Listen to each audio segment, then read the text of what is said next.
Sa isang tahimik na barangay sa Quezon City, may isang lumang mansyon na tinatawag na Balete Manor. Ang mansyon ay kilala sa mga kwento ng kababalaghan at mga espiritu na naglalakad sa madilim na mga sulok nito. Sa kabila ng mga kwentong ito, si Elena Rodriguez, isang batang arkitekto, ay hindi natatakot. Sa katunayan, siya ay sabik na makita ang kanyang minanang bahay mula sa kanyang yumaong lola. Isang umaga, habang nag-aayos si Elena ng kanyang mga gamit, natanggap niya ang isang sulat mula sa isang abogado. Ang sulat ay nagsasaad na siya ang nag-iisang tagapagmana ng Balete Manor. Ano kaya ang nasa loob ng bahay na ito? Tanong niya sa sarili habang tinitingnan ang lumang larawan ng mansyon. Ang mga bintana nito ay tila may mga lihim na nakatago. Pagdating niya sa Balete Manor, napansin ni Elena ang kakaibang aura ng lugar. Ang mga puno ng balete sa paligid ay tila nagmamasid sa kanya habang siya ay pumasok sa tarangkahan.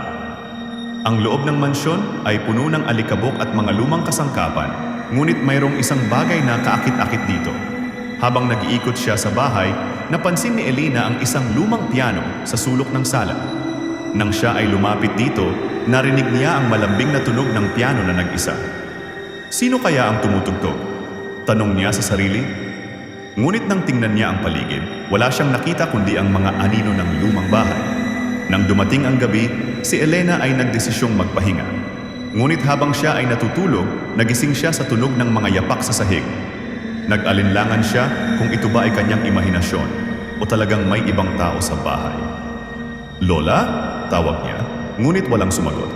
Tumayo siya at dahan-dahang lumakad patungo sa pinagmulan ng tunog. Sa kanyang paglalakad, napansin niya ang isang pinto na bahagyang nakabukas. Dahan-dahan niyang binuksan ito at nakita ang isang madilim na silid. Sa loob ng silid, may isang lumang diaryo na nakapatong sa mesa. Agad itong nahatak ang kanyang atensyon. Nang buksan niya ito, nakita niyang puno ito ng mga sulat at drawings tungkol sa mga espiritu at kababalaghan na bumabalot sa Balete Manor. Habang binabasa ni Elena ang diaryo, natuklasan niya ang kwento tungkol kay Mateo, isang batang lalaki na namuhay noong panahon ng digmaan. Ayon sa diaryo, si Mateo ay naging biktima ng isang masamang ritual na nagdulot ng kanyang pagkamatay at pagkakulong bilang isang espiritu sa loob ng mansyon. "Bakit hindi ko ito nalaman mula kay Lola?" tanong ni Elena habang patuloy na binabasa ang mga pahina. Sa bawat salita, lalo siyang nahuhumaling at natatakot. Ang kwento ni Mateo ay tila kumakatawan sa mga kalungkutan at takot na bumabalot sa Balete Manor. Kinabukasan, habang si Elena ay abala pa rin sa pagbabasa ng diaryo, may kumatok na pinto. Isang lalaki ang pumasok.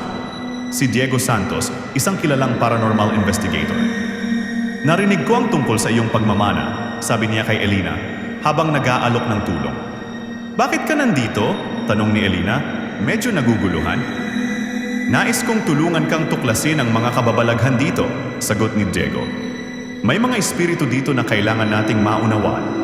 Hindi alam ni Elena kung dapat ba siyang matakot o maging masigasig. Pero nang makita niya ang determinasyon ni Diego, napagpasyahan niyang tanggapin ang alok nito. Nagsimula silang mag-imbestiga kasama si Diego. Habang sila ay nagsasaliksik sa iba't ibang bahagi ng bahay, nakatagpo sila ng maraming kakaibang bagay. Mga lumang litrato at mga simbolo na nakaukit sa dingding. "Mayroong mas malaking kwento dito," sabi ni Diego habang tinitingnan ang isa pang pahina mula sa diaryo. "Kailangan nating malaman kung ano talaga ang nangyari kay Mateo." Habang sila ay patuloy na nag-iimbestiga, unti-unting bumabalik ang takot kay Elena. Hindi lamang dahil sa mga espiritu kundi dahil din kay Diego. Mayroong kakaibang connection silang dalawa habang sila ay nagtutulungan. Habang patuloy na nag-iimbestiga sina Elena at Diego, natuklasan nila ang mga alamat na bumabalot sa Balete Manor. Ayon sa mga lokal, ang mansyon ay tahanan ng iba't ibang nilalang mula sa alamat, tulad ng mga multo at manananggal. Ang mga kwento ay nagmula pa noong panahon ng mga Kastila, kung saan ang mansyon ay naging saksi sa maraming trahedya at misteryo. Sa kanilang pagsasaliksik, natuklasan nina Elena at Diego ang tungkol kay Mateo, isang batang espiritu na nakakulong sa mansyon. Si Mateo ay isang biktima ng isang ritual na isinagawa ng mga sinaunang tagapag-alaga ng Balete Manor. Ang ritual ay nagdulot ng kanyang pagkamatay at pagkakakulong sa pagitan ng mundo ng mga buhay at patay. Isang gabi, habang nag-iimbestiga sina Elena at Diego, biglang lumitaw ang isang manananggal sa paligid ng mansyon.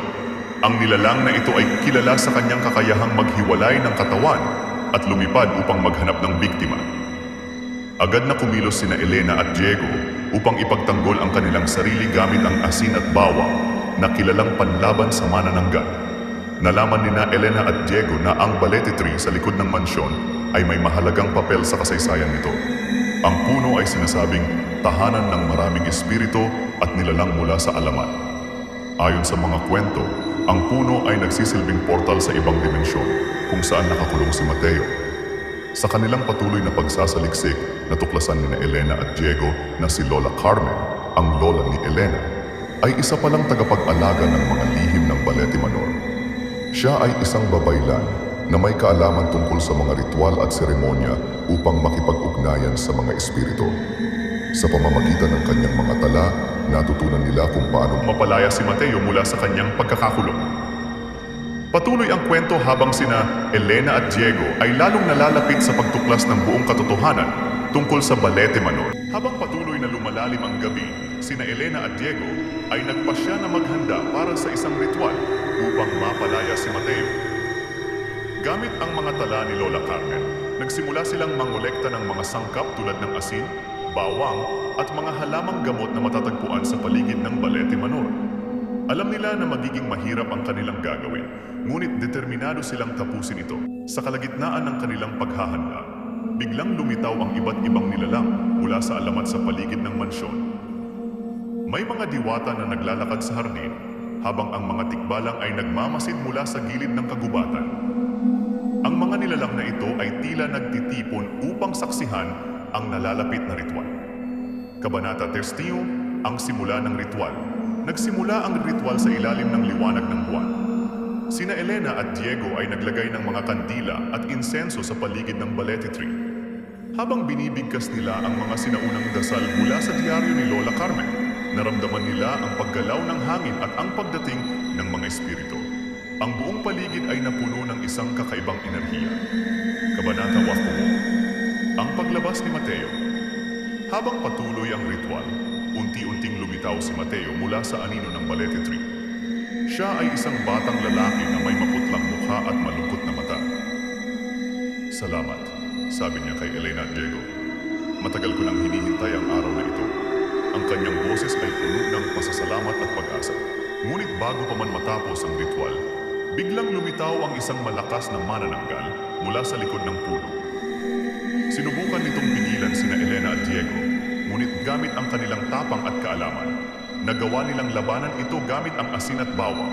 Ang manananggal ay napilitang umatras, ngunit hindi bago mag-iwan ng babala. Sa kabila ng panganib, hindi natinag sina Elena at Diego. Alam nilang kailangan nilang tapusin ang ritual upang tuluyang mapalaya si Mateo. Sa tulong ng mga diwata at iba pang nilalang, nagawa nilang ipagpatuloy ang seremonya hanggang sa makumpleto ito. Natapos din ang ritual.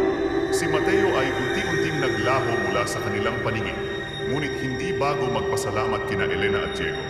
Kayo ay naging bahagi na ngayon ng kasaysayan ng Balete Manor, sabi niya bago tuluyang maglaho. Matapos ang lahat, naramdaman ni Elena at Diego ang malaking pagbabago sa paligid. Ang Balete Manor ay tila nabuhay muli. Ang dating madilim at malamig na kapaligiran ay napalitan ng liwanag at init. Ang mga nilalang mula sa alamat ay nagpaalam din habang unti-unting bumabalik sa kanilang mundo. Sa paglipas ng mga araw, naging masaya si Elena sa kanyang desisyon na manatili sa Balete Manor. Naging tahanan niya ito kasama si Diego, na nagpasya ring manatili upang ipagpatuloy ang kanyang gawain bilang paranormal investigator. Sama-sama nilang inayos ang mansyon at ginawang lugar para sa mga nagnanais matuto tungkol sa kasaysayan at kababalaghan nito. Naging simbolo ng pag-asa at pagbabago ang Balete Manor para kina Elena at Diego.